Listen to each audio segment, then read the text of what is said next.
everyone, and welcome to the Safe Place channel. Hit that follow button and join the Safe Place family. In this video, we will look at how to multiply two-digit numbers. We have two examples, and we will work through them together step by step. Let's start with our first multiplication problem, 16 times 23.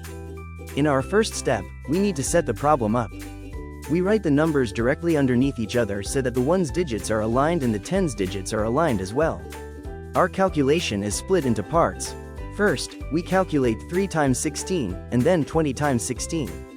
To explain this, we calculate 20 times 16 because the 2 in 23 has a value of 20. So, let's start calculating. We begin with 3 times 6. The result is 18. We write down an 8 and carry the 1 to the 10's place. Don't forget to keep it in mind. Next, we calculate 3 times 10. To explain this, we calculate 3 times 10 because the 1 in 16 has a value of 10. However, we can also simply calculate 3 times 1 to make the problem easier. So the intermediate result is 3, and we add the 1 from the 10's place. We write a 4 in our calculation. We're done with our first calculation, 3 times 16. For clarity, it makes sense to cross out the numbers we used. So we cross out the 3 and the small 1. The next step can be a bit confusing, so pay attention. For 20 times 16, we first need to write a 0 in the 1's place. We do this because the 2 in 23 represents 20, and the 0 represents that. Now we calculate just like before. 2 times 6 equals 12. We write down an 2 and carry the 1 to the 10's place. Don't forget to keep it in mind. Next, we calculate 2 times 1, which gives us 2, and we add the 1 we carried earlier. That makes 3. So our results are 3 times 16 equals 48 and 20 times 16 equals 320. In the final step, we just need to add these two numbers to get the final result. 48 plus 320 equals 368. To make it easier, it also makes sense to write all the numbers neatly under each other. This way, you only need to add 8 plus 0, 4 plus 2, and carry down the 3. Let's start with our second multiplication problem, 25 times 18.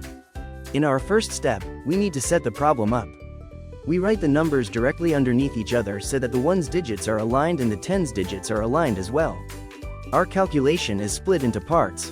First, we calculate 8 times 25, and then 10 times 25. To explain this, we calculate 10 times 25 because the 1 in 18 has a value of 10. So, let's start calculating. We begin with 8 times 5.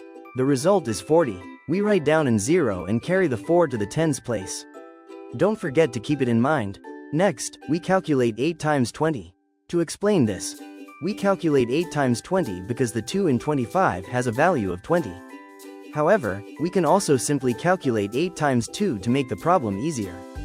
So the intermediate result is 16, and we add the 4 from the 10's place. We write a 20 in our calculation. We're done with our first calculation, 8 times 25. For clarity, it makes sense to cross out the numbers we used. The next step can be a bit confusing, so pay attention. For 10 times 25, we first need to write a 0 in the 1's place. We do this because the 1 in 18 represents 10, and the 0 represents that. Now we calculate just like before. 1 times 5 equals 5, so we write the 5 next to our 0. Next, we calculate 1 times 2, which gives us 2. So our results are 8 times 25 equals 200 and 10 times 25 equals 250. In the final step, we just need to add these two numbers to get the final result. 200 plus 250 equals 450. To make it easier, it also makes sense to write all the numbers neatly under each other. This way, you only need to add 0 plus 0, 0 plus 5, and 2 plus 2 equals 4. I hope you solved the equations and learned something new. You can watch this video again, or explore other fun videos, on the Safe Place channel. Thanks for watching. If you liked the video, please give it a thumbs up, leave a comment, and subscribe. See you next time, and don't forget to watch our other videos.